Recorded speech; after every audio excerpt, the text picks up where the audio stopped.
좌우에 계신 분과 인사하겠습니다. 예수가 그리스도십니다. 한 번 더 인사하겠습니다. 그리스도께서 모든 문제를 완전히 끝내셨습니다. 한 번 더 인사하겠습니다. 한나의 기도의 축복을 누립시다. 네, 한 주간도 한나의 기도의 축복을 많이 누리셨습니까? 네.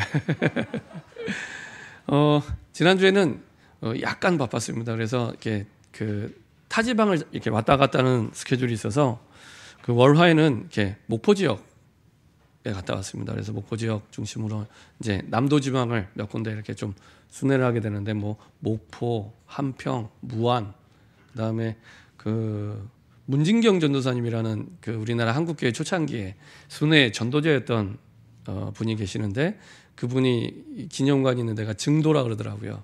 증도 이렇게 해서 이렇게 두루두루 이렇게 움직였는데 참 이렇게 전라남도 쪽은 제가 별로 안 가봤는데 분위기가 많이 다르더라고요. 여튼 이렇게 도는 가운데 이제 그쪽 지역에 이제 목사님 한 분을 이제 만났습니다. 그쪽에서 사역하시는 목사님인데 목사님이 사역하시는 청년이 한 명 있는데 청년 얘기를 하는 거예요. 보니까 이 청년이 시험이 들어서 이제 교회를 안 나오고 그리고 이제 예배도 잘 안 드리고 그런 생활을 하더라고요. 근데 이 친구가 알고 봤더니 또 RTS를 졸업한 청년이고 이제 교육자 생활도 좀 했던 청년입니다. 그래서 왜 시험이 들었나 봤더니 이제 그런 겁니다. 이제 졸업할 때 아마 출석 일수가 좀 모자랐던 것 같아요. 그래서 이제 출석에서 좀 모자란 가운데 하루인가 이틀이 좀 모자랐던 것 같아요. 근데 이제 그것 때문에 동기들과 졸업을 못 하게 됐습니다. 보니까 좀 억울할 수 있겠다 생각이 들더라고요. 왜냐면은 이제 같이 공부하는 이제 본인보다 나이 많은 이제 전도사님들은 조금씩 봐주기도 하고 막 그랬던 것 같아요. 근데 이제 본인은 너무 안 봐주고 엄격하게 이렇게 해서 졸업을 못 하게 된 거예요. 이 친구가 또 똑똑하고 실력도 있고 그래요. 그래서 대학은 해외에서 졸업을 하고 이제 주위에 있는 목사님들과 본인이 이제 뜻을 정한 바 이제는 전도하는 목회자로 내가 인도받아야겠다 하고 이제 신학교에 들어온 겁니다. 근데 이제 졸업을 못 하고 그때부터 이제 방황이 시작된 거죠. 그래갖고 예배도 잘 안 드리고 그리고 이제 계속 이제 방황을 하는 과정이 있었습니다. 얘기를 쭉 듣는데 제가 보기에도 좀 억울할 것 같아요. 출석일수 하루 이틀 때문에 보니까 하루 이틀도 여러 이제 전도 캠프에 참여하고 그러느라고 못 간 것 같고 어디 놀러 간 것도 아니고 억울하겠죠. 근데 이제 사역하시는 목사님께 그런 말씀을 드렸습니다. 억울할 거 하나도 없다 그런 얘기했습니다. 일단은 제가 공부할 때도 저희 이제 동기 목사님들 가운데 이제 유 목사님 비서도 있고 그다음에 해외 캠프 행정 담당도 있고 그랬거든요. 그런데도 사실은 다 결석 처리됐습니다. 학교 안 오면. 그래서 이제 그것 때문에 좀 갈등도 있었지만 이제 역시 학생의 신분은 공부하는 시간표이기 때문에 공부해야 된다. 네, 그런 학교로서는 지극히 당연한 이제 얘기겠죠.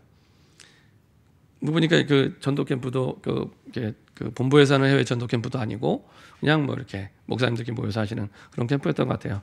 이 친구가 워낙 통역도 잘하고 실력도 있고 능력도 있는 그런 친구입니다. 그래서 억울할 거 없다 이런 얘기를 했고 그 가운데서도 이제 보니까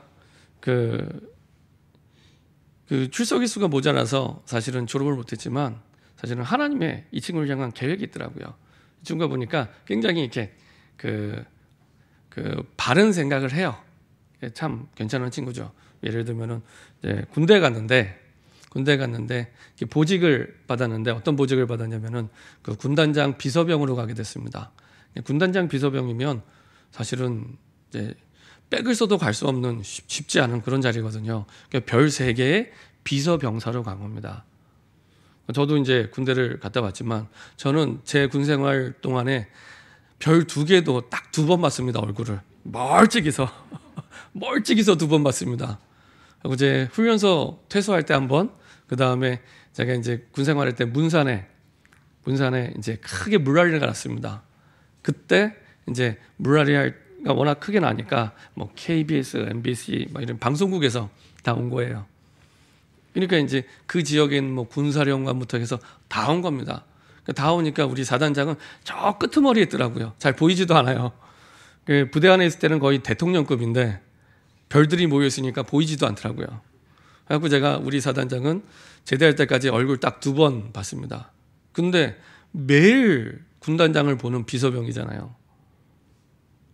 그러면 근데 이제 이 친구가 이제 그 보직을 얘기해 준 대위한테 얘기를 한 겁니다. 아, 나는 그렇게 편한 자리 가기 싫다.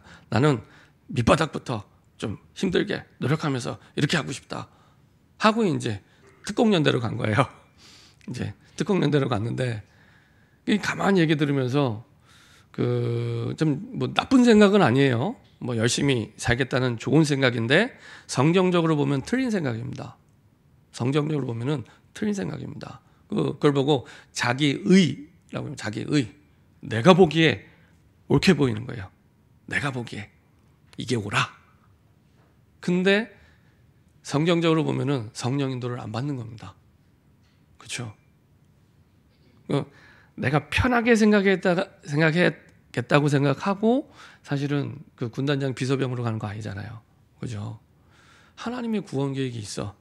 보통 군인들은 군생활 동안 한 번도 보기 어려운 그 군단장을 매일 보면서 복음 전할 수 있는 너무 좋은 자리에 가는데, 군단장이 복음 받고 정말로 전도자가 된다. 그럼요, 어마어마한 영향력을 줄 수 있습니다. 말로 다 할 수 없는. 근데 그걸 나는 밑바닥부터 열심히, 나쁜 말은 아닌데 전혀 성령인도 받지 않은, 하나님 볼 때는 굉장히 틀린 말입니다. 전혀 복음적이지도 않고 성경적이지도 않고. 그러니까 자기 의가 강한 친구예요. 자기 의가. 그래서 하나님이 이 자기 의를 내려놓을 수 있도록 하나님이 지금 여정 가운데 인도하고 계시는구나, 이런 생각이 들었습니다. 그리고 더 중요한 건 이 친구가 해외에서 공부하고 한국에 들어왔을 때 결단하고 왔거든요. 내가 앞으로 정말로 전도하는 목회자가 돼서 인도받겠다. 그러면요, 하루 이틀 그 출석이 문제가 아닙니다. 그죠? 그게 본질이 아닙니다. 내가 신학교를 졸업하게 되는데 정말로 전도자로서, 전도하는 목회자로서 준비가 됐냐? 준비가 안 됐으면 하루 이틀의 문제가 아니라 한 학기든 두 학기든 세 학기든 1년이든 2년이든 준비될 때까지 하고 나가야죠. 하루 이틀의 문제가 아니고 그게 본질이 아닙니다. 억울할 수는 있는데 완전히 사단에게 속는 겁니다. 그래서 그 목사님께는 하나님이 아무래도 이렇게 다듬어 가시는 여정 가운데 있는 것 같다. 근데 본질은 결석일 그 하루 이틀 그건 문제 아니고, 전혀 문제 아니고 하나님의 뜻이 있기 때문에, 본질은 정말로 전도자로 준비돼서 하나님은 졸업하기 원하시는 거다. 그거는 하나도 생각 안 하고 결석 맞지 않아, 이렇게 생각하는 건 계속 사단에게 속는 겁니다. 그렇죠? 저는 그 얘기를 들으면서 한나 생각이 나더라고요. 한나가요, 얼마나 억울했습니까? 그것도요, 분인나가 굉장히 얄미워요. 분인나도 성격이 별로 좋은 것 같지 않습니다. 애 낳았다고 계속 한나를 괴롭히고 조롱하고, 그러니까 당연히 한나는, 또 한나 입장에서는 당연히 억울하잖아요.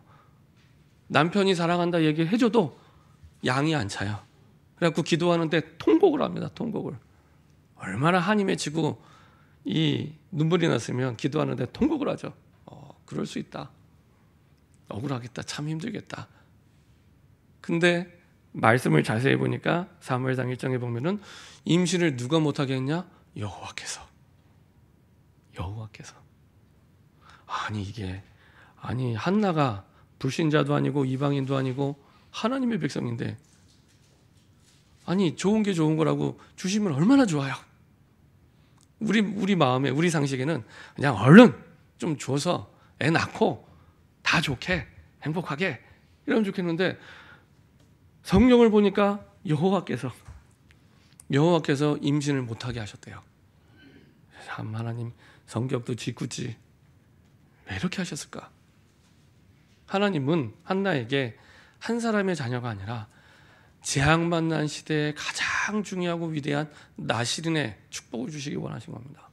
그렇죠? 그래서 결국에 나실인의 언약을 붙잡고 인도받을 때 이 한나가 깨닫게 됩니다. 그래서 나중에 1장 뒷부분에 가면은 얼굴색이 바뀝니다. 아직 사무엘 안 태어났는데 얼굴색이 바뀝니다. 그 말은 확신이 생겼다는 얘기죠. 주변의 변한 아무것도 없는데 확실하게 하나님의 딱 답을 붙잡은 겁니다. 얼굴색이 바뀌고 사무엘상 2장 가면 하나님 찬양하고, 그리고 드디어 사무엘이 태어나게 됩니다. 이렇게 하나님의 숨은 계획과 하나님의 뜻이 있는데 우리 삶 속에서 많은 경우에, 심지어는 아까 그 청년처럼 내가 보기에 이거 오라, 이거 맞는데 왜 안 돼? 하면서 하나님의 계획과 뜻은 전혀 물어보지 않고 계속 방황하고 어려움 당할 때가 너무 많이 있습니다. 그래서 여러 가지 내가 해결되지 않는, 답이 없는 문제와 고민을 만났을 때 한 가지만 질문하시면 됩니다. 하나님의 뜻이 뭘까? 내가 불신자가 아닌데 하나님의 백성인데, 하나님의 백성 정도가 아니라 세계복음만 예수 제자로 부름받았는데 하나님의 뜻이 뭘까? 그것만 질문하시면 됩니다. 딴 거 질문 안 하셔도 됩니다. 반드시 하나님의 뜻이 있기 때문에. 그래서 이 사무엘은 한나의 기도에서 시작이 되었고, 그 속에서 사무엘의 기도가 시작이 됐습니다. 영적 재앙과 위기를 막고 미리 정복했던 그 사무엘의 기도는요, 하나님의 음성을 들은 영적 체험 후에 이제 본격적으로 시작이 됩니다. 그 이후에는 사무엘상 3장 19절에 있는 말씀대로 사무엘의 말 한마디도 땅에 떨어지지 않습니까? 이거 얼마나 신나는 일입니까? 내가 말을 하는데 한마디도 땅에 떨어지지 않고 그대로 되어지는 거예요. 얼마나 신나고 행복하고 재밌는 일입니까? 이거는 사무엘이 말을 잘한 게 아니고 하나님의 주신 말씀을 그대로 계속 전달하니까, 거기에 내 계산이나 내 형편이나 내 나이나 내 사정 붙이지 않고 주신 말씀을 그대로 전달하니까 땅에 떨어질 수가 없는 겁니다. 당연히 이루어지겠죠. 하나님의 말씀이니까. 그래서 그 만 3세 때부터 언약궤 옆에서 자랐던 이 사무엘, 지금으로 하면 이제 4살 때죠. 그래서 사무엘상 3장 1장으로 넘어가면 벌써 12살이 됐을 때입니다. 사무엘이. 지금을 얘기하면 이제 초등학교 6학년쯤 됐죠. 만 12세니까. 이때 처음으로 하나님의 음성을 듣게 됩니다. 근데 하필이면 그 음성을 듣고 전달해야 될 대상이 대제사장 엘리였어요. 그러니까 이 초등학교 6학년 자네가 90이 다 된, 그것도 그 시대 쳐다보기도 쉽지 않은 대제사장에게 저주를 예언해야 되는 아주 곤란한 입장이 된 겁니다. 저주를 예언해야 되는. 근데 이제 그 말을 이 대제사장 앞에서, 엘리 앞에서 전달하게 되죠. 그때부터 본격적으로 이제 이 선지자 역할을 하는 사무엘의 이제 사역이 시작이 됩니다. 그래서 하나님이 주신 음성을 따라 전달하니까 땅에 떨어질 수가 없는 겁니다. 그리고 그때 이제 얼마나 힘들었냐. 대제사장이 갑자기 죽고 그 아들도 죽고, 그리고 언약궤는 빼앗기고, 그때 그 언약궤가 가는 곳마다 블레셋의 재앙이 임하게 되죠. 그때 기도를 누가 했냐? 그 언약궤와 함께 했던 사무엘이 기도했습니다. 언약궤 가는 곳마다 재앙이 임하게 되고 결국에 그 언약궤가 다시 회복이 되게 되죠. 그 언약을 붙잡고 인도받을 때마다 하나님은 기도할 때마다 하늘 보좌의 축복과 능력이 무엇인지, 시간과 공간을 초월하는 능력이 무엇인지, 237개 나라에 비춰지는 복음의 빛이 무엇인지를 계속 사무엘의 그 사역을 통해 보게 하셨고요. 드디어 사무엘상 7장에는 우상으로 무너져 있는 현장을 완전히 바꾸는 미스바 운동을 시작합니다. 그때에 사무엘이 사는 동안에 전쟁이 그치게 됩니다. 완전히 오래된 영적 문제 같은 그 블레셋을 완전히 정복하게 됩니다. 그리고 더 중요한 응답, 이스라엘 역사상 가장 위대한 왕이었던, 지금도 유대인들, 지금도 이스라엘 사람들이 가장 역사상 위대한 사람으로 존경하는 다윗이 그때 왕으로 세워지게 됩니다. 다윗에게 기름을 붓죠. 이런 중요한 응답의 흐름 속에 드디어 다윗이 세워지게 됩니다. 그럼 다윗은 첫 번째로 어떤 사람이었습니까? 목동이었습니다.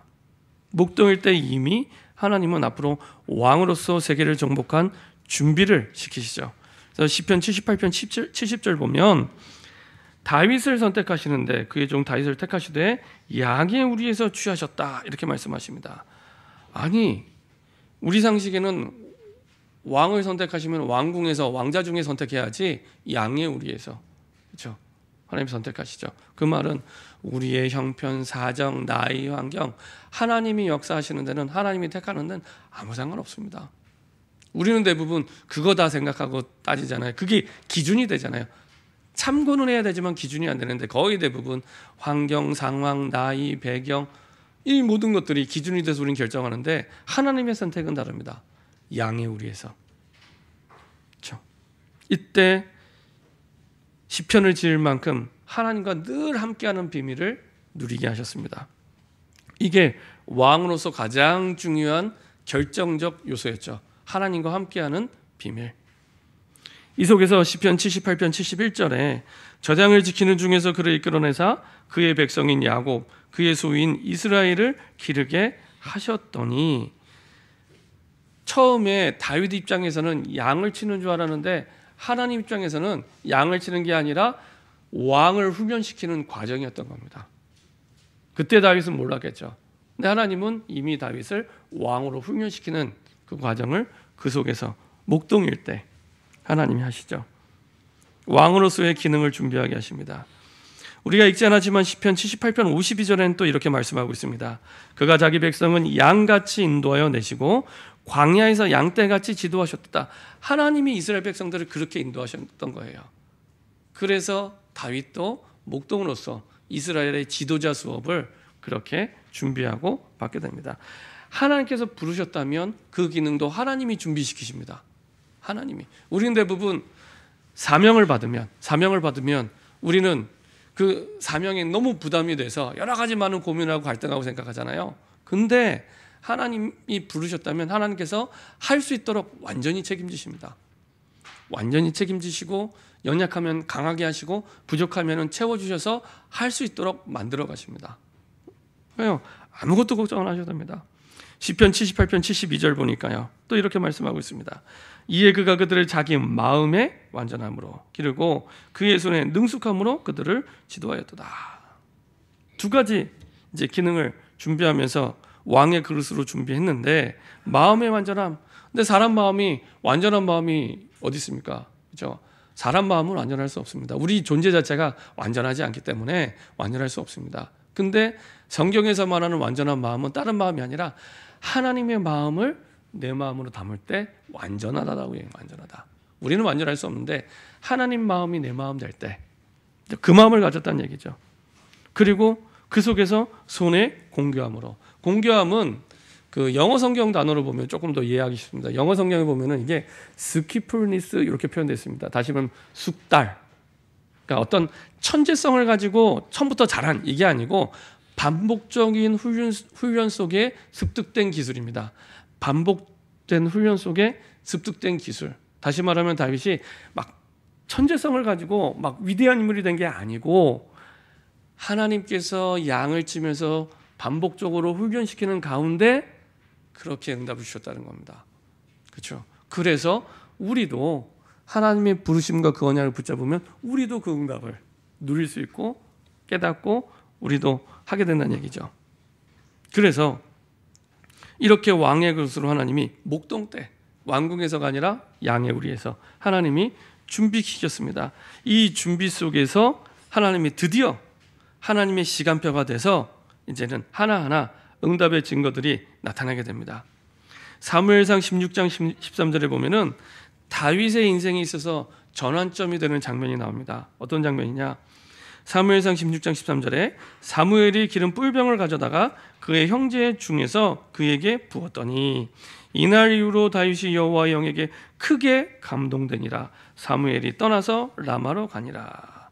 이 성령의 기름 부음 받는 장면이 나옵니다. 사무엘이 이 다윗에게 기름 부어서 하나님의 영에 감동된 사건이라고 합니다. 그래서 다윗의 인생은 이날 이후로 완전히 바뀌게 됩니다. 그래서 다윗의 인생을 둘로 나누라고 하면은 이날 이전과 그리고 이날 이후로 바뀝니다. 결정적 장면 꼭 뭐가 가냐면 우리 마가다락방에서 성령 충만을 받고 갈릴리 출신의 너무 보잘것없는 그 제자들이 완전히 바뀌게 됩니다. 생명을 건 전도자로 바뀌게 되죠. 그 성령의 충만함, 성령 기름 받았던 마가다락방처럼 성령에 감동된 그때부터 완전히 바뀌게 됩니다. 자, 그래서 이날 이후로 드디어 하나님의 시간표 속에 응답의 증거들이 나타나게 됩니다. 그래서 우리가 생각하는 다윗에게 역사한 그 대부분의 그 기적과 사건들은 다 이날 이후로 나타나는 사건들입니다. 이날 이후로. 그래서 사무엘상 16장 23절을 보면은 하나님께서 부리시는 악령이 사울에게 이를 때 다윗이 수금을 들고 와서 손으로 탄즉 사울이 상쾌하여 났고 악령이 그에게서 떠나더라. 악한 영이 찬양하는데 떠나가는 겁니다. 악한 영이. 그렇죠? 찬양에 엄청난 비밀이 있습니다. 우리 예배의 70%가 찬양이거든요. 우리가 찬양할 때 의미를 알고 언약을 붙잡고 영적인 힘이 있으면 찬양할 때 흑암이 무너지기 시작하고 악한 영이 떠나기 시작합니다. 이 정도로요. 어마어마한 비밀이 이 찬양 속에 있습니다. 그리고요. 드디어 우리가 잘 아는 사무엘상 17장 1절부터 40절 골리앗을 무너뜨리는 사건도 사실은 성령의 기름 부음 받는 이날 이후로 일어나게 됩니다. 그리고 시편 5편 3절 드디어 이제 왕이 됐습니다. 왕이 됐는데 왕이 돼서도 변함없이 하나님과 함께하는 비밀을 목동 때 이미 각인 뿌리 체질되었던 그 임마누엘의 비밀을 왕이 돼서도 왕이 되면은 좀 편할 수도 있잖아요. 근데 왕이 돼서도 아침에 여기서 말하는 시편 5편 3절의 아침은 해 뜨기 전입니다. 해 뜨기 전 새벽이죠. 새벽에 왕이 할 일이 엄청나게 많은데 근데 가장 먼저 한 일이 하나님을 바라보는 거였습니다. 그리고 시편 17편 3절에 침상에서 마지막 잠을 잘 때도 왕이 엄청 피곤하면 그냥 잘 수도 있잖아요. 근데 마지막 침상에 누울 때도 하나님을 바라보는 거였습니다. 그렇죠? 이게 언제 됐다고요? 목동 때. 그때 이미 왕으로 하나님이 준비시키시고 그래서 그 준비된 응답들을 하나님이 쭉 보게 하신 거죠. 하나님과 함께함을 쭉 누리게 됩니다. 그리고 시편 23편 1절부터 6절 도망자의 인생을 살 때 고백을 합니다. 여호와는 나의 목자시니 내게 부족함이 없으리로다. 그가 나를 푸른 초장에 누이시며 쉴 만한 물가로 이르다. 아닌데 현실은 전혀 아닌데 도망자 집 한 칸 없이 그냥 도망자 인생을 살고 있는 그때 여호와는 나의 목자시니 내게 부족함이 없으리로다. 이게 둘 중에 하나겠죠. 거짓말이든지 진짜든지. 근데 다윗은 진짜였습니다. 여호와는 나의 목자시니 내게 부족함이 없으리로다. 진짜 그 마음을 진심으로 고백하고 누렸던 겁니다. 그 비밀이 어디서 생기나? 목동 때. 아무도 돌아보지 않는 어떤 면에서는 굉장히 외롭겠죠. 사무엘상 16장을 자세히 보면은 그 당대 최고로 중요한 지도자였던 사무엘이 가정 방문 신방을 한 겁니다. 그쯤 되면 가족들 다 물러봐 정상이죠. 우리 집에 대통령이 온다. 그러면 일단 다 모으겠죠. 근데 그 모임에서도 다윗은 빠져 있었습니다. 이게 다윗의 가정에서의 존재감이나 위치가 거기서 나오죠. 그만큼 존재감도 없고 사실은 위치도 없고 그냥 들에 나가서 아무도 없는데 거기서 양 똥이나 치우고 염소 똥이나 치우는 그런 목동. 그렇죠? 근데 왕의 준비와 그릇은 그 목동 때 다 준비됐습니다. 뭐 복잡하고 대단하게 왕궁 교육을 받았냐? 아니요. 임마누엘. 하나님과 함께하는 그걸로 충분하고 모든 것이고 완전합니다. 그걸로 충분합니다. 우리 후대들을 가장 위대한 사람을 만드는 교육 딴 거 아닙니다. 진짜 다윗처럼 임마누엘 하나님과 함께하는 이 비밀만 있으면 어느 곳에 가도 괜찮고 괜찮은 정도가 아니라 시대를 이끌어가는 영적 정상이요 시대의 정상의 자리에 서게 하십니다. 다윗처럼. 그렇죠? 목동 때 다 준비된 겁니다. 그리고 아직 왕이 되지 않았지만 이미 미리 세계보고 막 사무엘상 17장 1절 47절 보면은 얼마나 확실하게 임마누엘을 정확한 언약 속에서 다윗이 누렸는지 그 말하는 한마디 한마디 고백마다 다 믿음의 고백이에요. 이스라엘이 해결하지 못하는 문제를 소년 다윗이 해결하게 됩니다. 저는 우리 지금 코로나 시대를 살고 있는데 분명히 재앙입니다. 말씀이 희귀해져서 올 수밖에 없었던 재앙입니다. 이때 정말로 복음 가진 하나님의 사람이 시대에 답을 줄 수 있는 좋은 기회가 됐다고 저는 생각을 합니다. 그래서요 오히려 코로나에 휩쓸리는 게 아니라 이때 하나님의 정확한 언약을 붙잡고 정말로 복음 운동 속에 그리고 말씀 운동 속에 여러분들이 하나님의 마음을 담는다면 그때부터요 이전과 비교할 수 없는 새로운 시작이 됩니다. 역대상 29장 10절부터 14절에 보면은 왕이 되셔서 늘 하나님의 마음을 담고 드디어 하나님이 기뻐하시는 그 성전을 건축할 준비하죠. 자, 역대상 29장 10절부터 14절 한번 보도록 하겠습니다.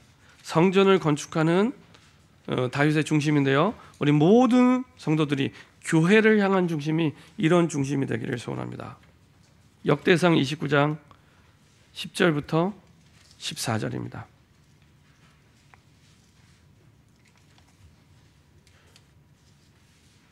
역대상 29장 10절부터 14절까지입니다. 저 여러분들이 교독하겠습니다. 제가 먼저 읽도록 하겠습니다. 다윗이 온 회중 앞에서 여호와를 송축하여 이르되 우리 조상 이스라엘 하나님 여호와여 주는 영원부터 영원까지 송축을 받으시옵소서.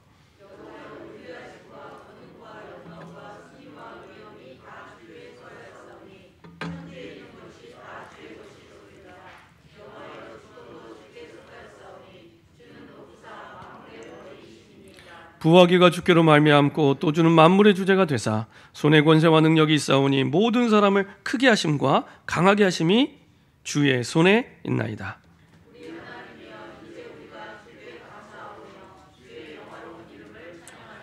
(14절) 같이 합독하겠습니다. 나와 내 백성이 무엇이기에 이처럼 즐거운 마음으로 드릴 힘이 있었나이까. 모든 것이 주께로 말미암았사오니 우리가 주의 손에서 받은 것으로 주께 드렸을 뿐이니이다. 아멘. 성전 건축하는데 너무 많이 갖고 와서 갖고 오지 말라고 할 만큼.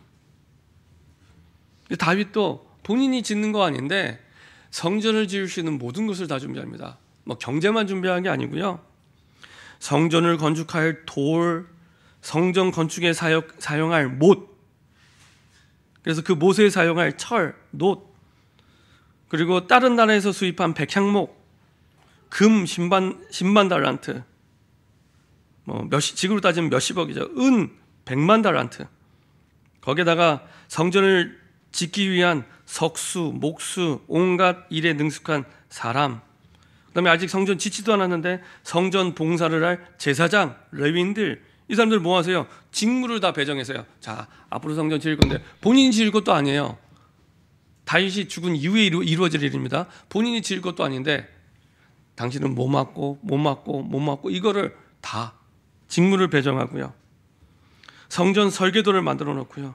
성전을 꾸밀 각종 보석을 다 준비해 놓고, 그러니까 짓지만 않았지 딱 스탠바이하고 지을 수 있는 모든 것들을 다 준비해 놨습니다.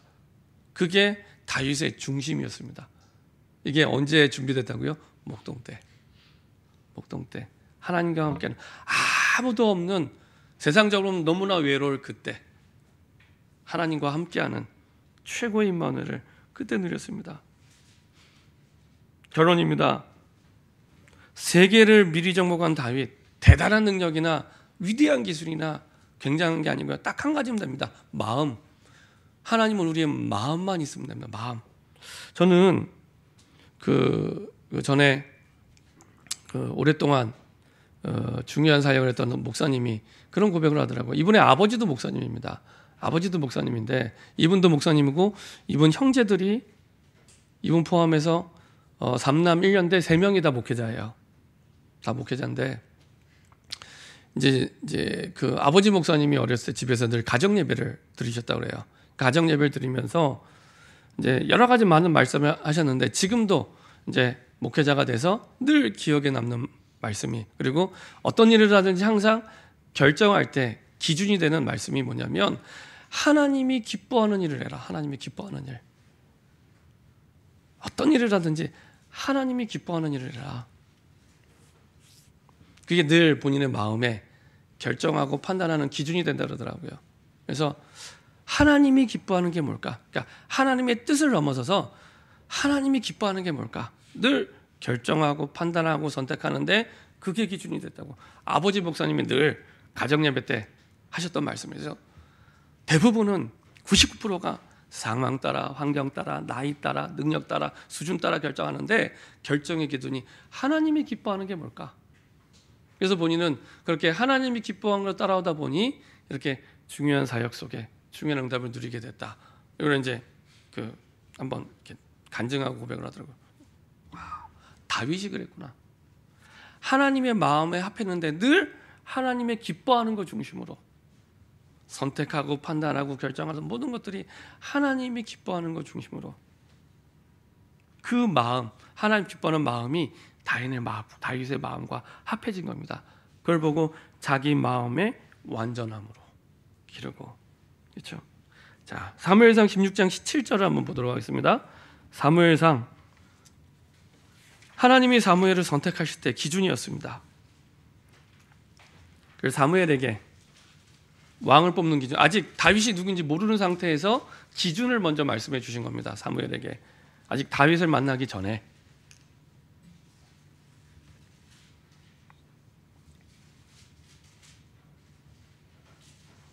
사무엘상 16장 7절입니다. 같이 한번 복습 하겠습니다. 여호와께서 사무엘에게 이르시되 그의 용모와 키를 보지 말라. 내가 이미 그를 버렸노라. 내가 보는 것은 사람과 같지 아니하니 사람은 외모를 보거니와 나 여호와는 중심을 보느니라. 자, 이 말씀이요, 신약에는 어떻게 표현되는지 한번 확인해 보도록 하겠습니다. 사도행전 13장 22절 23절입니다. 사도행전 13장 22절 23절입니다. 이제 한참 뒤에, 몇 천 년 뒤입니다. 한참 뒤가 몇 천 년 뒤입니다. 뒤에 이제 사도행전을 기록한 누가가 다윗에 대해서 기록한 내용입니다. 자, 22절 23절입니다.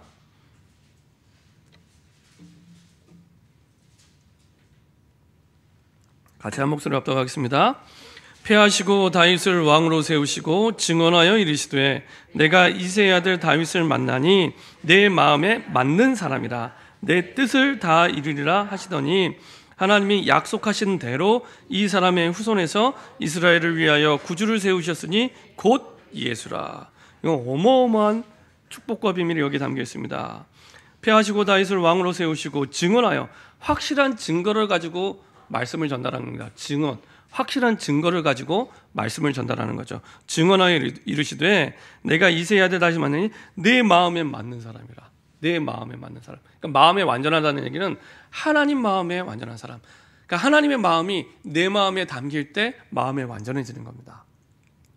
내 마음에 맞는 사람이다. 이게 왜 중요하냐?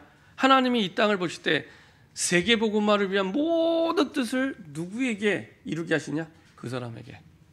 내 뜻을 다 이루리라. 다윗을 통해. 그리고 다윗은 죽었잖아요. 죽고 나서 오랜 뒤에 누가 일어나냐? 하나님이 약속하신 대로 이 사람의 후손에서 이스라엘을 위하여 구주를 세우셨으니 곧 예수라. 그리스도 되신 예수가 다윗의 후손을 통해 태어남으로 말미암아 하나님의 모든 뜻을 이루게 됩니다. 그렇죠? 그래서 하나님의 마음을 내 마음에 담고 인도받을 때 하나님의 뜻, 그렇게 보이지 않았던 하나님의 뜻이 보이기 시작하고 하나님의 계획이 보이기 시작하고 세계복음을 향한 하나님의 그 완전한 뜻이 그 하나님의 마음을 내 마음에 담은 그 사람을 통해서 이루어지기 시작합니다. 거의 대부분이 내 마음대로 살지 내 의대로 살지 하나님의 마음을 담고 살지 않습니다. 그래서 세계복음화가 어려운 겁니다. 그래서 힘든 겁니다. 세계복음화가 237개 나라가 돼서 엄청나게 많은 나라에서 힘든 게 아니고 하나님의 마음을 안 담았기 때문에 여기에 열쇠가 있습니다. 하나님의 마음을, 그것도 그냥 마음이 아니라 하나님이 기뻐하시는 마음.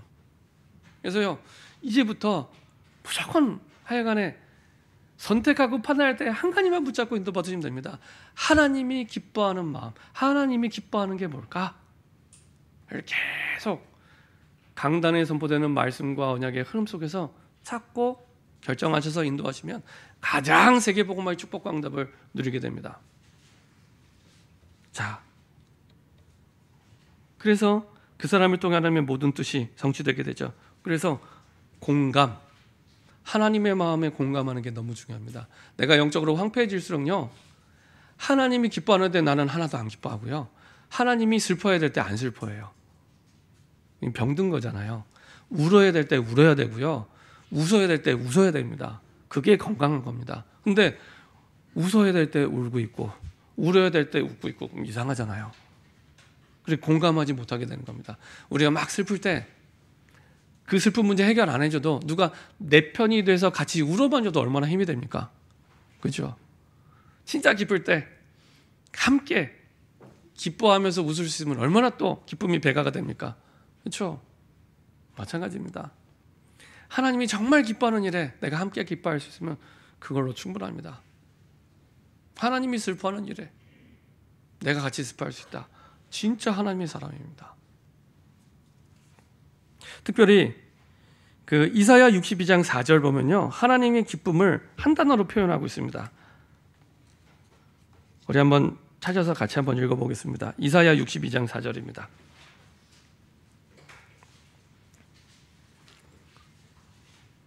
이사야 62장 4절입니다.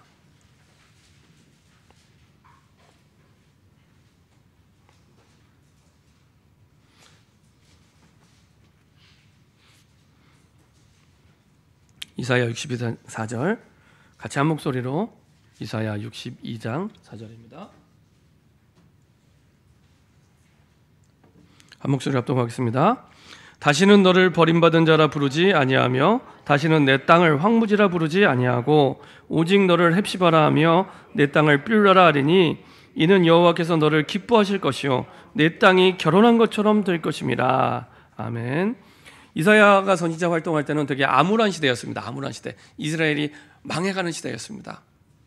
그래서 왜 망해갔냐? 사실은 여기 보면은 다시는 너를 버림받은 자라 부르지 아니하고 지금 이제 버림받은 상태처럼 슬퍼하는 상태. 근데 그 버림받았다는 게 이때 당시에 버림받았다는 보통 이렇게 뭐 여자가 버림받았다라고 했을 때 버림받을 이유는 한 가지밖에 없습니다. 부부 사이의 정절을 어기고 음행을 할 때 버림을 받게 됩니다. 그 이유밖에 없습니다. 다시 말하면 이스라엘이 우상을 섬기면서 영적인 간음을 하고 영적인 음행을 했기 때문에 버림받은 것처럼 완전히 망하게 됩니다. 그런 상황이었습니다. 그냥 정말 이렇게 그 하나님의 기쁨이라고 표현할 수 없는 대상인 겁니다. 하나님의 기쁨이라고. 우리도 마찬가지죠. 사실은 우리도 하나님의 기쁨으로 표현할 수 없을 만큼 사실은 완전히 죄악으로 똘똘 뭉친, 죄악으로 만신창이가 된 그런 우리를 하나님이 구원해 주신 거거든요. 우리를 바라보실 때 그런 우리를 똑같이 이스라엘이 완전히 죄악으로 만신창이가 돼서 우상을 숭배하고 영적 간음을 할 때 그들에게 희망을 얘기하면서 복음을 선포하면서 주었던 단어가 이 하나님의 기쁨이라는 헵시바입니다. 하나님의 기쁨이 나의 기쁨이라는 의미의 단어, 헵시바입니다. 너는 하나님의 기쁨이야. 이게 이제 헵시바입니다. 너는 하나님의 기쁨이야. 그렇죠? 이때 얘기를 한 겁니다. 그래서 다시는 내 땅을 황무지라 부르지 아니하고 오직 너를 헵시바라. 너 하나님의 기쁨이야. 그렇죠? 완전히 망한 상태가 됐는데 내 땅을 뷸라니 이는 여호와께서 너를 기뻐하실 것이야. 얼마나 기뻐하냐? 내 땅이 결혼한 것처럼 될 것이라. 그 결혼을 앞둔 그 설레이는 신랑 신부처럼 그런 기쁨으로 충만할 거다라고 복음을 표현한 겁니다. 하나님의 기쁨. 너 하나님의 기쁨이야. 네가 지금 네 형편 어렵지? 힘들지? 고민되지? 갈등되지? 아니야. 너 하나님의 기쁨이야. 너 헵시바야. 그 얘기를 하는 겁니다. 그래서 하나님의 기쁨이 나의 기쁨으로. 근데요, 성경 전체를 보면 하나님의 기쁨은 하나밖에 없습니다. 죽은 영혼을 살리는 일, 그거밖에 없습니다. 그래서 여러분들이 그 죽은 영혼을 살리는 하나님의 일에 마음에 담고 늘 24시간 평생 하나님의 기쁨으로 충만한 저와 여러분 되기를 소원합니다. 기도하겠습니다. 하나님 감사드립니다.